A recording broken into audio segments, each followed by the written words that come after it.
અત્યારના વાલીઓમાં લગભગ 70% વાલીઓના મનમાં આ કન્ફ્યુઝન ચાલે છે કે અમારા છોકરાને ડ્રોપ લેવડાવવો જોઈએ કે નહીં.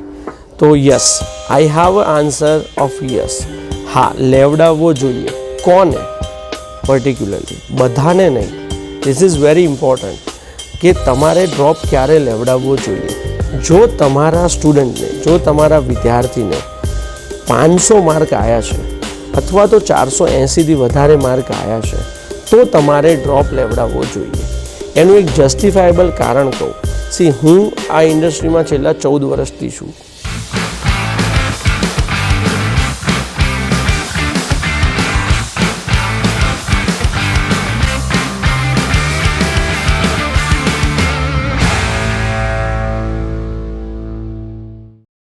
દર્શક મિત્રો, હું છું જીગર સોની. તમે જોઈ રહ્યા છો યોલો ટોક્સ. આજના આપણા પોડકાસ્ટના ગેસ્ટ છે +1 ગ્લોબલ કેર સર્વિસના ફાઉન્ડર તથા મોટિવેશનલ સ્પીકર અને એજ્યુકેશનલ સ્પીકર ડૉક્ટર અચલ પટેલ. અચલ પટેલ આજે આપણને માહિતી આપશે ધોરણ 12 અને નીટ બી ગ્રુપની એક્ઝામ પછી વિદ્યાર્થીઓએ શું કરવું જોઈએ, કયા કોર્સિસ લેવા જોઈએ, તેમના પેરેન્ટ્સે કેવી રીતે આગળ વધવું જોઈએ. તો ચાલો આજે આપણે યોલો ટોક્સના એપિસોડમાં મળીએ ડૉક્ટર અચલ પટેલને. Sir, welcome to Yolo Talks. આજે આપણે નીટના બી ગ્રુપ વિશે જ ચર્ચા કરવાની છે.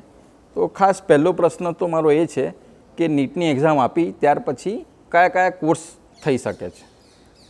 બેઝિકલી જો નીટની એક્ઝામ છે એ ખાલી ને ખાલી બી ગ્રુપ એટલે કે બાયોલોજી ગ્રુપના વિદ્યાર્થીઓ આપી શકતા હોય છે. હવે બાયોલોજી ગ્રુપમાં નીટની એક્ઝામ આપ્યા પછી તમારી પાસે 2 ઓપ્શન હોય. આઈધર તમે નીટમાં ક્વોલિફાય થઈ ગયા છો ઓર આઈધર તમે નીટમાં ક્વોલિફાઈડ નથી થયા. જે લોકો નથી થયા એમની માટે સરકારે ઘણા બધા કોર્સિસ રાખેલા છે કે જેમ કે BSc કરી શકો તમે, નર્સિંગ કરી શકો તમે, ફાર્મસી કરી શકો તમે, ઘણા ડિપ્લોમા કોર્સિસ તમે કરી શકો છો, નેચરોપેથી કરી શકો છો. ઘણા બધા કોર્સિસ છે.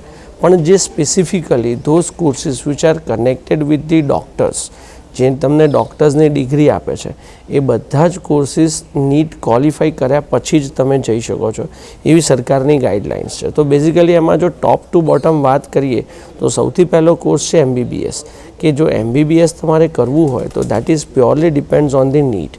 એના પછી જો કદાચ કોઈને MBBSમાં નથી મળી રહ્યો તો second portion would be dental, જે ડેન્ટિસ્ટ્રી કહીએ આપણે, દાંતના ડૉક્ટર્સ, એ પણ નીટ ક્વોલિફાઈ જરૂરી છે.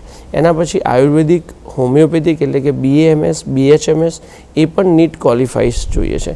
અને એના પછીનું લાસ્ટ છે ફિઝિયોથેરાપી.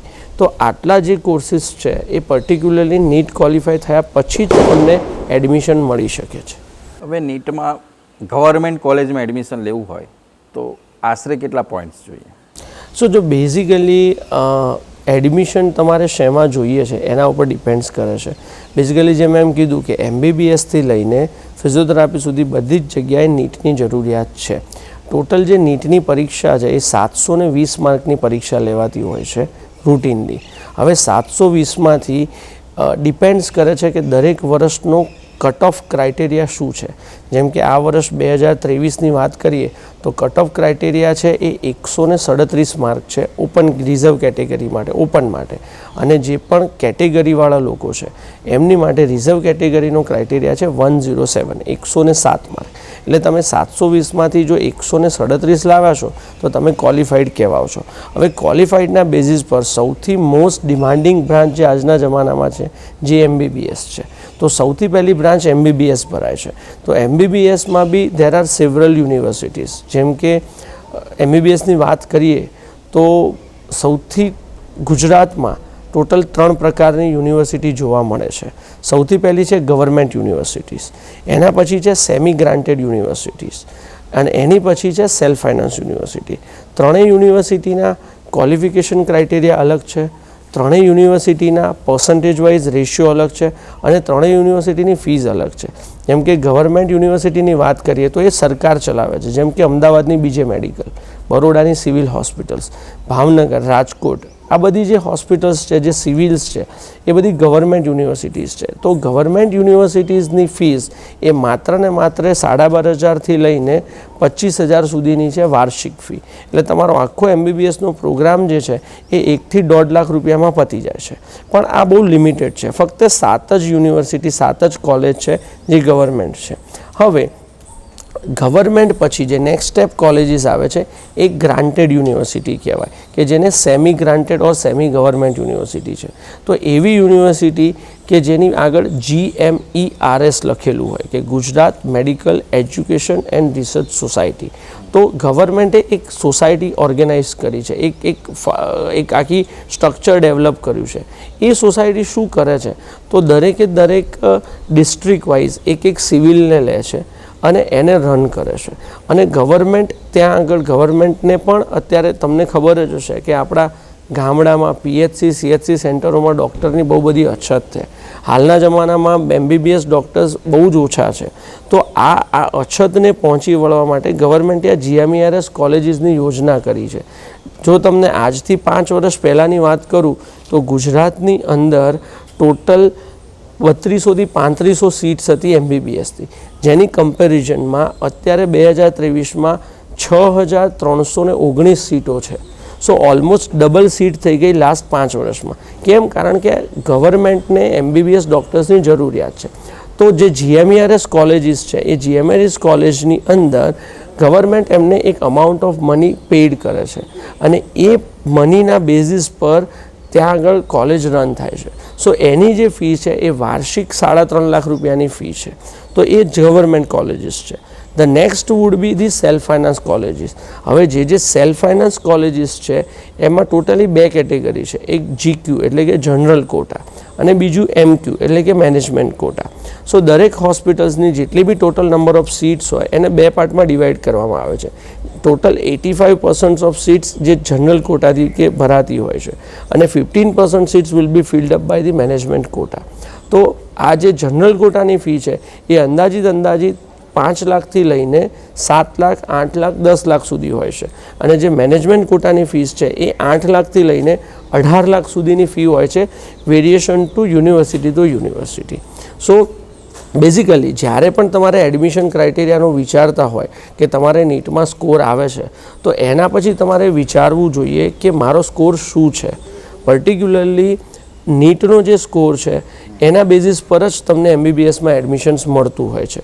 હવે જો ગવર્મેન્ટ યુનિવર્સિટીમાં એડમિશન લેવા ઈચ્છતા હોય તો તમારો નીટનો સ્કોર અરાઉન્ડ 600ની આજુબાજુ હોવો જરૂરી છે. મોસ્ટલી ગવર્મેન્ટ યુનિવર્સિટી 600થી ઉપરના સ્કોર્સમાં ભરાઈ જતી હોય છે. જે સેમી ગ્રાન્ટેડ યુનિવર્સિટીઝ છે એ બધી યુનિવર્સિટી અંદાજિત 550થી 600ના રેન્જમાં ભરાતી હોય છે. અને જે સેલ્ફ ફાઇનાન્સ યુનિવર્સિટીઝ છે એ બધી 450થી લઈને 550ના રેન્જમાં ભરાતી હોય છે. તો આ એનો ક્રાઇટેરિયા છે. લઈને એક મારો પર્સનલ ક્વેશ્ચન છે, આ એન્ટ્રન્સ એક્ઝામની પ્રિપરેશન ક્યારથી કરાવવી જોઈએ?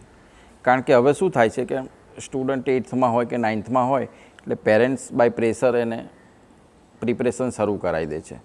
તો તમારા કહેવા પ્રમાણે according to you which is the best age? See basically જો મને પૂછવામાં આવે તો મારા મતે નીટ એ ખાલી ને ખાલી જસ્ટ સેમ એક્ઝામ જ છે. અત્યાર સુધી 12 સાયન્સમાં બોર્ડ એક્ઝામ ગણાતી હતી, બસ એ જ રીતે નીટ પણ એક એક્ઝામ જ છે. because of the so many competitive network or attitude or the institutional practice ના કારણે થઈને now we have very high the level of the NEET. પણ હકીકતમાં નીટ એક એક્ઝામ જ છે, એને આપણે એક્ઝામની રીતે જ જોવી જોઈએ. બેઝિકલી શું થાય છે કે India is the only one country જ્યાં આગળ તમને એસે સિસ્ટમ થાય છે. એસે સિસ્ટમ એટલે કે એક સવાલનો આપણે આન્સર લખવાનો હોય, એ 1 પેજનો લખું, 2 પેજનો લખું, 5 પેજનો લખું, એના બેઝિસ પર મને માર્ક્સ મળતા હોય છે. આ સિસ્ટમ જે પેટર્ન વર્ષોથી ચાલતી આવી છે એ પેટર્નનો એક સૌથી મોટો ગેરફાયદો એ છે કે તમારા જવાબ આન્સર્સ જે છે એનું મૂલ્યાંકન કોઈક થર્ડ પાર્ટી કરે છે. હવે જો એ થર્ડ પાર્ટી પ્રોપરલી નથી કરી શકી તો એ બાબતે તમારા સ્કોર્સ માર્ક્સ અફેક્ટ થતા હતા. તો આ થર્ડ પાર્ટીના વસ્તુને રૂલ આઉટ કરવા માટે government has come out with a new way, અને દુનિયાના બધા દેશોમાં ચાલે છે કે જે MCQ પેટર્ન ઓફ એક્ઝામ લેવામાં આવે. એટલે કે MCQ પેટર્નથી શું થાય કે એમને ખાલી ને ખાલી એક OMR શીટ હોય, એ OMR શીટમાં ABCD 4 ઓપ્શન આપેલા હોય, એ લોકોએ જે સાચો ઓપ્શન હોય એને ટીક કરવાનો હોય, અને આ જે શીટ હોય આખી એ સિંગલ પેજની શીટ હોય, એ કમ્પ્યુટરમાં સ્કેન થાય, અને કમ્પ્યુટર સ્કેન કરીને એને એના સાચા આન્સર સાથેના એનો સ્કોરિંગ બતાવે. એટલે આમાં કોઈ જ મેન્યુઅલ ઇન્ટરવેન્શન રહેતું નથી, કોઈ ત્રીજા વ્યક્તિની જરૂર પડતી નથી. એટલે ગવર્મેન્ટે આ વસ્તુને નિગ્લેક્ટ કરવા માટે થઈને આ નીટની એક્ઝામ્સ પેટર્ન્સ ઇન્ટ્રોડ્યુસ કરે, જે ખરેખર સારી વસ્તુ છે. અને પણ because of sum institutional things આ નીટને આપણે બહુ વધારે હાઈપ આપી દો. બાકી અધરવાઇઝ જો મારા મતે પૂછવામાં આવે તો નીટની તૈયારી તમે ધોરણ 10 પછી કરી શકો. જ્યારથી તમે 11 સાયન્સમાં B ગ્રુપમાં એડમિશન લેવાનું વિચારો છો તો ત્યારથી તમે કરી શકો. ફર્ક ખાલી એટલો જ છે કે નીટની પરીક્ષામાં જે પૂછાતા સવાલો છે એનું એક સ્ટાન્ડર્ડ, એક ફોર્મેટ અલગ છે. એ ફોર્મેટ મુજબ એવું હોય કે કોઈ પણ પરીક્ષા હોય તો એમાં 50થી 60% સવાલો એવા રાખવા પડે જે દરેક વ્યક્તિને આવડતા હોય. 30થી 40% સવાલ એવા હોય જેમાંથી 10% સવાલ જે ખાલી ને ખાલી સ્કોલરને આવડે એવા હોય, અને 20% સવાલ એવા હોય કે જે થોડી હાયર મીડિયમ રેન્જના વ્યક્તિને આવડતા હોવા જોઈએ. સો નીટના અંદર જે આ 30% પૂછાતા સવાલો છે એ સવાલો પ્રેક્ટિકલ બેઝ હોય છે. એટલે ખાલી સ્ટુડન્ટ્સને એ જ વસ્તુની તકલીફ પડે છે કે પેલું જે ગોખેલું જ્ઞાન હોય છે ને એની સામે જે પ્રેક્ટિકલ સવાલો હોય છે, દેટ ઇઝ ધી પ્રોબ્લેમ કે એ લોકોને નીટ વધારે ડિફિકલ્ટ લાગે છે. બાકી યસ, ધોરણ 10 પછી તમે તૈયારી કરો, તમારું જે ટેક્સ્ટબુકનો પ્રોગ્રામ્સ છે એના બેઝિસ ઉપર જ તમારી નીટની એક્ઝામ્સ હોય છે. You can definitely go and continue with the same. હવે સર, હમણાં 3-4 દિવસ પહેલાં જ મેં ન્યૂઝપેપરમાં વાંચ્યું કે તમારે એન્ટ્રન્સ એક્ઝામ આપવા માટે 12થમાં ખાલી પાસ થવાની જરૂર છે. પહેલાં એવું હતું કે એટલીસ્ટ 50% જોઈએ, હવે 36% આવ્યા, ઓકે. તો પછી એવું નહીં થઈ જાય કે લોકો નીટની પ્રિપરેશન કે આ ટાઈપની જેટલી બી એન્ટ્રન્સ એક્ઝામ છે એની જ પ્રિપરેશન કરશે ને જે સ્કૂલિંગ એકેડેમિક છે બધું એને ધ્યાન નહીં આપે, એવું બનશે? ડેફિનેટલી તમારી વાત સાચી છે, હું સહમત અને એગ્રી છું તમારા ઓપિનિયન સાથે. Yes, it's happened. ગવર્મેન્ટે just recently last week they announced કે you just have to pass. એમાં એના દરેક વસ્તુને જે પેલું આપણે કહીએ ને કે સિક્કાની બે બાજુ છે, એમ આના એક પોઝિટિવ અને નેગેટિવ પોઈન્ટ છે. સમટાઈમ વોટ હેપન, સૌથી પહેલાં તો એનો પોઝિટિવ પોઈન્ટ એ કહી દઈશ કે એ પેટર્ન આવવાથી કોઈ પણ સ્ટુડન્ટ કે જે નીટની તૈયારી કરીને પાસ થયો છે પણ કોઈ પણ કારણોસર, મેં કીધું ને કે ગવર્મેન્ટ એક્ઝામ જે આપણી 12માની ચાલે છે એ એક્ઝામમાં ડિફિકલ્ટી એ જ હતી કે એ લોકોએ થર્ડ પાર્ટી દ્વારા એને એક્ઝામિનેશન કરાવવું પડતું હતું, એના માર્ક્સ મૂકવવા પડતા હતા. તો કોઈ પણ કારણોસર જો કોઈ વિદ્યાર્થી સાથે અન્યાય થાય છે, એનું પેપર પ્રોપર માત્રામાં દેખાતું નથી, પ્રોપર માર્ક્સ મળતા નથી, અને જો એ વ્યક્તિ 50%થી ઓછા માર્ક લાવે છે, એવા ભૂતકાળમાં એવા ઘણા બધા ઇન્સિડન્ટ થઈ ચૂક્યા છે કે જેમાં વિદ્યાર્થીને 49% આવ્યા હોય પણ નીટમાં એને 350, 400, 500 માર્ક હોય, તો એ વિદ્યાર્થી was not able to get a good seats. એ ના આયુર્વેદિકમાં એડમિશન લઈ શકે છે, ના હોમિયોપેથિકમાં લઈ શકે છે, ના ડેન્ટલમાં લઈ શકે છે, કારણ કે ગવર્મેન્ટનો રૂલ્સ 50% કહે છે, હવે એને 49% છે, એને નીટમાં સારો સ્કોર છે. સો because of sum health issue કદાચ ક્યારેક કોઈકને આવી શકે, કોઈ કારણ થઈ શકે છે. તો in that સિનારીઓ, in that cases આ બધી જ વસ્તુઓ અફેક્ટ થતી હતી સ્ટુડન્ટ્સના કરિયર પર. So that is the reason કે ગવર્મેન્ટે એક સ્ટેપ લીધો કે તમે નીટમાં સારો સ્કોર કર્યો છે તો તમારા 12 સાયન્સમાં ખાલી પાસ થવા માટે પણ જરૂરી છે. So this is the positive side of that news. But yes, આવા જો નેગેટિવની વાત કરીએ તો about this, yes, as you mention that કે હવે જે પેલું આપણે તમે ને હું જ્યારે સ્કૂલમાં જતા હતા, સવારથી સાંજ સુધી સ્કૂલમાં ભણતા હતા, અલગ અલગ 6 લેક્ચર્સ આવતા હતા અને પ્રોફેસર્સ, સાહેબ, ટીચર્સ આપણને બધું ભણાવતા હતા, અને ઘરે જઈને પછી આપણે શીખીએ ને પછી ટ્યુશન ક્લાસીસમાં જઈએ. એ જે આપણો જે રૂઢિચુસ્ત કન્સેપ્ટ હતો that will be totally changed.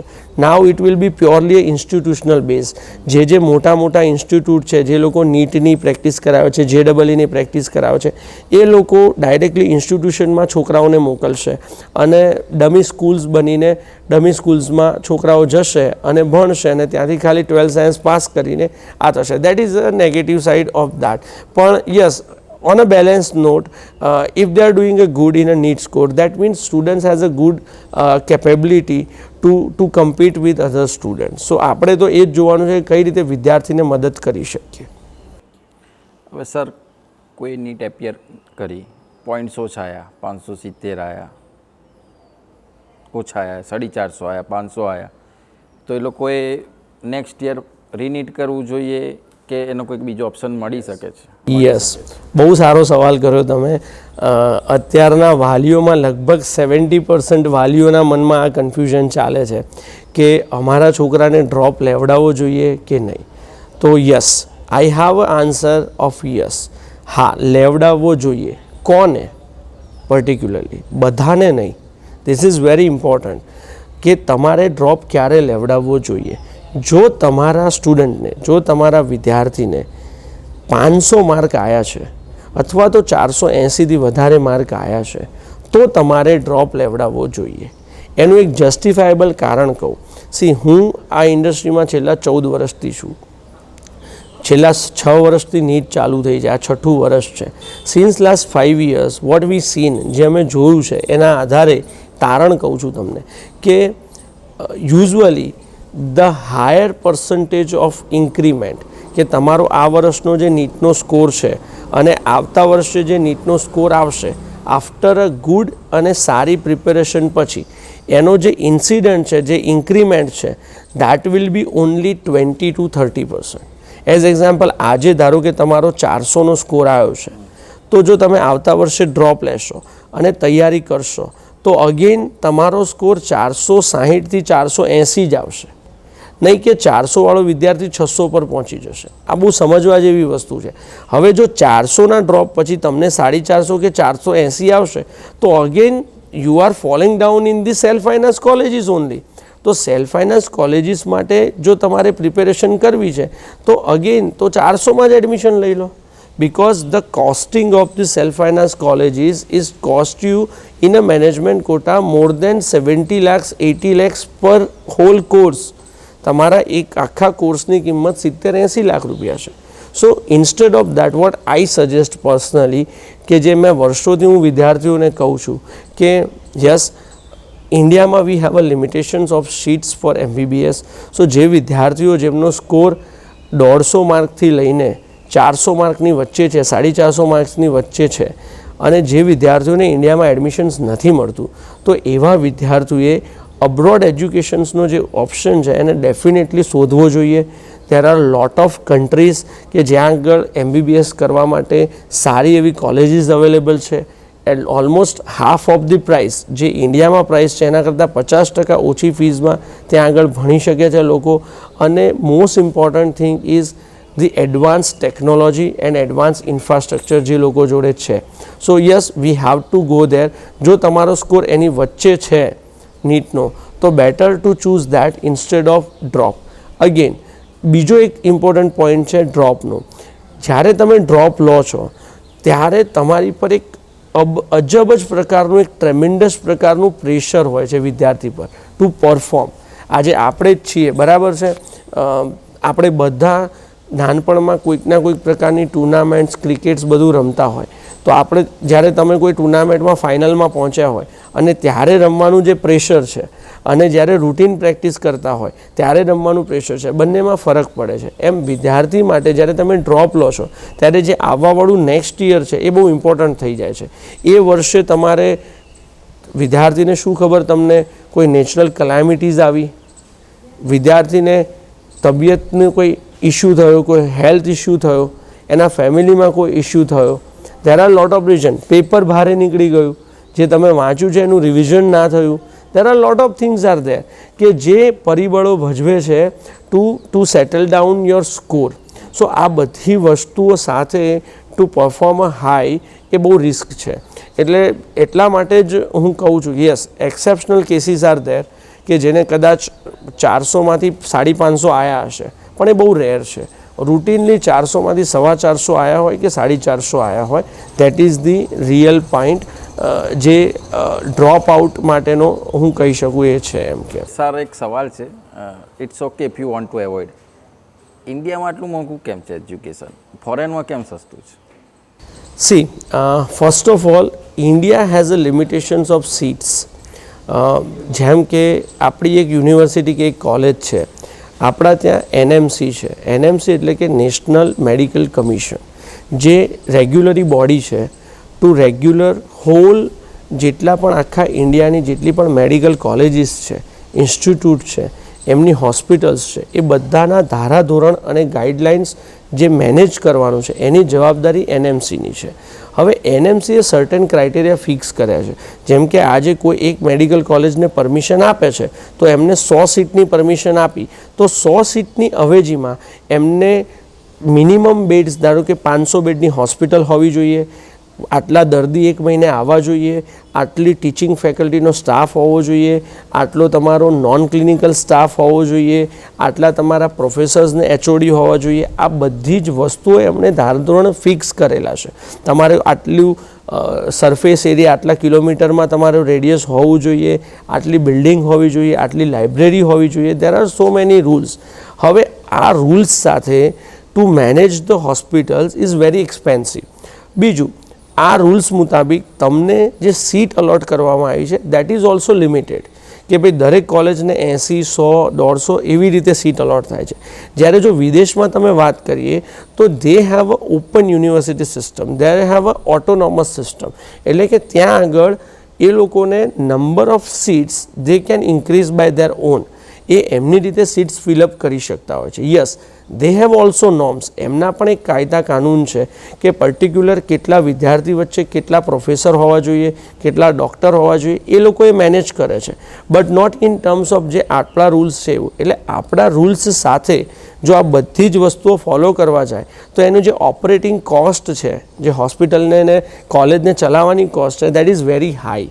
એટલે એ કોસ્ટને પહોંચી વળવા માટે અને બેલેન્સ કરવા માટે they have to do this, કે ભાઈ કદાચ એમની ફી વધારે રાખવી પડી શકે છે. Also fee of the self finance colleges, જેમની ફી હાઈ છે because they are self finance colleges. So yes, but એની કમ્પેરિઝનમાં અબ્રોડમાં this is the benefit, because ત્યાં આગળ મોટાભાગની ગવર્મેન્ટ યુનિવર્સિટીઝ છે જેમને ઓલરેડી ગવર્મેન્ટનું ફંડિંગ છે, એટલે half of the piece government pay કરતી હોય છે. જે રિમેનિંગ કોસ્ટ વધી છે એ જે લોકો ફોરેન સ્ટુડન્ટ્સ પાસેથી લેતા હોય છે. So this is one of the reason કે ત્યાં આગળ સસ્તું અને સારું એજ્યુકેશન મળી રહે છે. સર એક સેકન્ડ લાસ્ટ ક્વેશ્ચન, 12થની એક્ઝામ આપી દીધી, નીટ બી ગ્રુપની એક્ઝામ આપી દીધી, ત્યાર પછી પેરેન્ટ્સ પણ કન્ફ્યુઝ હોય છે કે પોતાના બાળકને શું કરાવવું, અને સ્ટુડન્ટ પણ કન્ફ્યુઝ હોય છે કે આગળ શું કરવું. નોર્મલી અહીંયા ભેડચાલ ચાલતી હોય છે, જે પાડોશી ગયો હોય ત્યાં જવાનું, કોઈ ફ્રેન્ડ્સ ગયું હોય ત્યાં જવાનું, કાં તો કોઈ રિલેટિવ ગયું હોય એ કોર્સ લઈ લેવાનું. હવે કોઈ અહીંયા એવી કોઈ સિસ્ટમ છે કે સ્ટુડન્ટની કેપેબિલિટી ચેક કરીને એનો મેન્ટલ એનાલિસિસ કરીને કાઉન્સેલિંગ કરી શકે કે તારે એક્ઝેક્ટ આ કોર્સમાં કે આ લાઇનમાં જવું જોઈએ? Definitely. C, V have a lot of counselling persons. અહીંયા પણ ઘણી બધી કન્સલ્ટિંગ એજન્સી કામ કરે છે, જે ગુજરાત અને ગુજરાત બહાર પણ ઘણા બધા ઓપ્શન્સ અવેલેબલ છે in terms of MBBS, dental, Ayurvedic, homeopathic, B ગ્રુપના ઘણા બધા ઓપ્શન્સ તમને સમજાવે છે. અકોર્ડિંગ ટુ એ વસ્તુનું એનાલિસિસ કરે છે. જેમ કે અમારી એજન્સીની વાત કરીએ તો we are in this field since last almost more than 10 years, અને અમે લોકો, અમારું કામ જ એ છે કે અમે ગુજરાતના દરેક ખૂણામાં કારકિર્દી માર્ગદર્શનના સેમિનાર્સ, કેરિયર ગાઈડન્સ સેમિનાર કરતા હોઈએ છીએ. એમાં સ્ટુડન્ટને એ જ સમજાવીએ છીએ કે જો તમારો સ્કોર છે નીટનો, તમારું 12th સાયન્સનું આટલું રિઝલ્ટ છે, સો વી હેવ દેટ કેલ્ક્યુલેટર્સ, કે એના એનાલિસિસ બેઝિસ પર અમે છોકરાઓને કહીએ છીએ કે તમે આ વસ્તુ કરી શકશો. એની સાથે અમે જૂના જે અમારા વિદ્યાર્થીઓ ગયેલા છે એમની સાથે એની કમ્પેરિઝન બતાવે છે કે જો આને તમારા જેટલો સ્કોર હતો, અત્યારે આ વસ્તુ થઈ રહ્યું છે. અહીંયા આગળ બીજો એક પ્રશ્ન એવો આવે છે કે વિદ્યાર્થીઓને માહોલ નથી મળતો. બહાર વિદેશમાં એ માહોલ મળી રહે છે તો વિદ્યાર્થીઓ ત્યાં ભણતા હોય છે, આગળ વધી શકે છે. સો યસ, ડેફિનેટલી જેમ કે એક્ઝામ્પલ આપું કે આજે માટીનો ઘડો બનાવવાનો છે તો એનું પ્રોપર ઘડતર અને એનો પ્રોપર શેપ છે એ ખાલી ને ખાલી જે એનો ઘડવૈયો છે કે એનો જે કુંભાર છે એ જ આપી શકે, હું કે તમે નહીં કરી શકીએ. એમ દરેક સબ્જેક્ટમાં દરેક વિષયમાં એના એક્સપર્ટ્સ રહેલા છે. તો ઇન્સ્ટેડ ઓફ આપણે જાતે ડિસિઝન લઈએ કે બાજુવાળા માસીએ કીધું એટલે ડ્રોપ લઈ લીધો, પણ આપણે એ નથી જાણતા કે માસીનો છોકરો ઓલરેડી આર્ટ્સમાં 3 વાર ફેલ થઈ ચૂક્યો છે, બરાબર ને, પણ સ્ટીલ આપણે બિલીવ કરીએ છીએ કે એમણે કીધું કે આ કરી દો. એક નાની એવી સ્ટોરી કહીશ તમને, જસ્ટ 2 જ મિનિટમાં. આજથી 3 વર્ષ પહેલાંની વાત છે. પાટણની બાજુમાં એક નાનું ગામ આવેલું છે. ત્યાંની 3 વિદ્યાર્થીઓ મને મળવા આવી હતી in my office. We were talking કે જ્યારે નીટ જસ્ટ ઇન્ટ્રોડ્યુસ થઈ હતી ત્યારની વાત છે. એ 3 છોકરીઓ કોઈ ટ્યુશન ક્લાસીસ નહોતા, ના કોઈ નીટના ક્લાસીસ હતા, કશું જ નહોતું. ગામડાની સ્કૂલમાં ભણતી હતી. એમના 12 સાયન્સનું રિઝલ્ટ હતું 93, 94, 95%. એમનો નીટનો સ્કોર હતો 400થી વધારે. એ વખતે આઈ સજેસ્ટેડ ધેમ કે તમારે 3 ડૉક્ટર બનવું જોઈએ, તમે કેપેબલ છો, તમારી કેપેબિલિટી છે, કાલ ઉઠીને તમે સમાજને દેશને કંઈક સારું આપી શકશો. 3 છોકરીઓ મારી સામે રડી પડી કે સર અમારે બનવું છે ડૉક્ટર, પણ અમારા ફાધર ખેડૂત છે અને અમારા પપ્પાને ગામમાંથી કોઈકે એવી સલાહ આપી કે છોકરીઓને નર્સિંગ કરાવી દો, 3 વર્ષમાં કમાતી થઈ જશે. I literally feel bad. મેં એમના ફાધરને એટલે સુધી ટ્રાય કર્યો કે સાહેબ હું તમને લોનની વ્યવસ્થા કરી આપું, હું તમારા માટે ઇકોનોમિકલ સપોર્ટ ઊભો કરું, પણ પ્લીઝ તમે તમારા છોકરાઓને ભણાવો. અને એની માટે અમે છે ને અમારા જેવી સંસ્થાઓ છે કે ખરેખર તમારી માટે શું સાચું છે એ ગાઈડન્સ અમે આપીશું અને તો જ તમે આગળ વધી શકશો.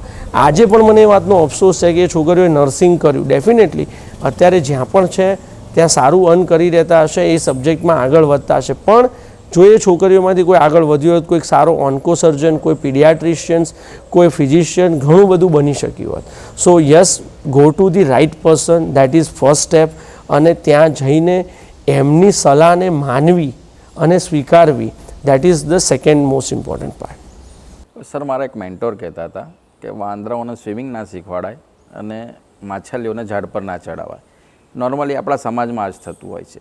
પેરેન્ટ્સ એવું નક્કી કરતા હોય છે કે મારો છોકરો MBBS બનશે, એટલે એની કેપેબિલિટી ના હોય તો પણ MBBSમાં નાખતા હોય છે, બાય ફોર્સ જતા હોય છે. તો મારે તમારો એક મેસેજ જોઈએ છે એ પેરેન્ટ્સ માટે કે જે આવી રીતે ફોર્સફુલી તેમને કોઈક કોર્સમાં જવા દેતા હોય છે.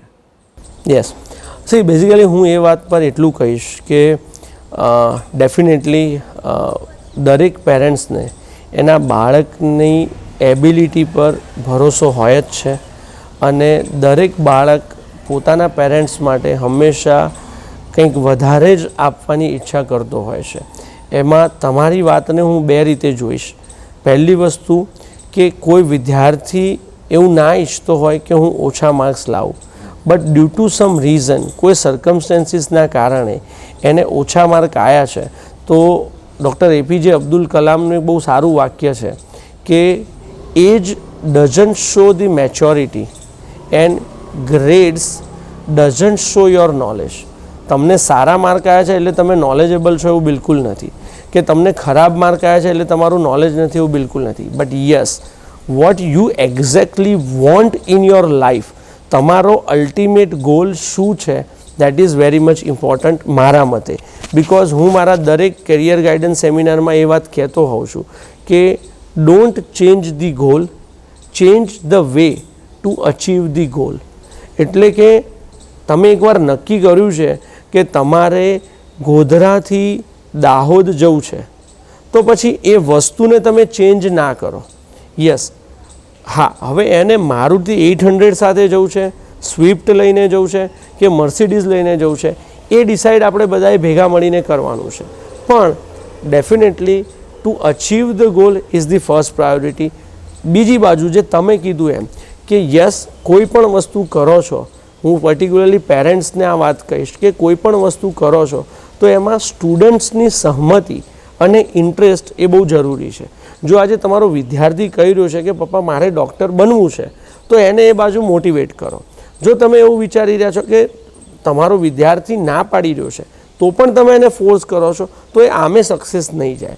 અને ખાસ વિદ્યાર્થીઓને મારે એટલું જ કહેવું છે કે તમારા પેરેન્ટ્સ, સ્પેશિયલી 11-12 સાયન્સના વિદ્યાર્થીઓને, કે તમારા પેરેન્ટ્સ આજે તમને જે પણ સલાહ આપી રહ્યા છે કે તમારા માટે કંઈ પણ કહી રહ્યા છે, that is for your good sake, તમારા સારા માટે કહી રહ્યા છે. So please accept it and work on it. Same way તમને તમારા ટીચર્સ કંઈક કહી રહ્યા છે, કંઈક ગાઈડ આપી રહ્યા છે, તો that is for your help. So instead of rethink તમે એની પર આગળ કામ કરશો તો વધારે સારી સફળતા મેળવી શકશો. અને સેમ વે પેરેન્ટ્સ માટે એવું કહેવું છે કે ડેફિનેટલી જેમાં વિદ્યાર્થીનો ઇન્ટરેસ્ટ છે એ વસ્તુ કરાવો તો તમારો વિદ્યાર્થી એમાં વધારે આગળ જશે. અને પર્ટિક્યુલરલી એવા લોકો જે લોકો ઓલરેડી 12 સાયન્સ કરી ચૂક્યા છે, બી ગ્રુપમાં નીટ આપી ચૂક્યા છે અને નીટ પછી અત્યારે એક અસમંજસમાં છે કે મારે શું કરવું અને કેમ કરવું, તો એવા વિદ્યાર્થી માટે, એના પેરેન્ટ્સ માટે એક જ વાત કહીશ કે તમારો છોકરો અત્યારે એક બોર્ડર પર ઊભો છે, એક એજ પર ઊભો છે. અહીંથી જો તમે એને થોડો પુશ કર્યો to in terms of effort, in terms of motivation, in terms of કદાચ કંઈ નાની મોટી ફાઇનાન્શિયલ હેલ્પ કરીને, તો જો અહીંથી તમે એને આગળ વધાર્યો તો જો એ છોકરો MBBSમાં ગયો કે કોઈ સારો ડૉક્ટર બન્યો કે આગળ કોઈ પ્રોફેશનમાં ગયો તો એ દેશને, દુનિયાને, સમાજને ઘણું બધું આપી શકશે. એની પોતાની લાઈફસ્ટાઈલ અલગ હશે, એની વર્તણૂક, એની સોસાયટી અલગ હશે, એના મિત્રો, એનું સર્કલ અલગ હશે, સમાજમાં એનું માન મર્યાદા મોભો અલગ હશે.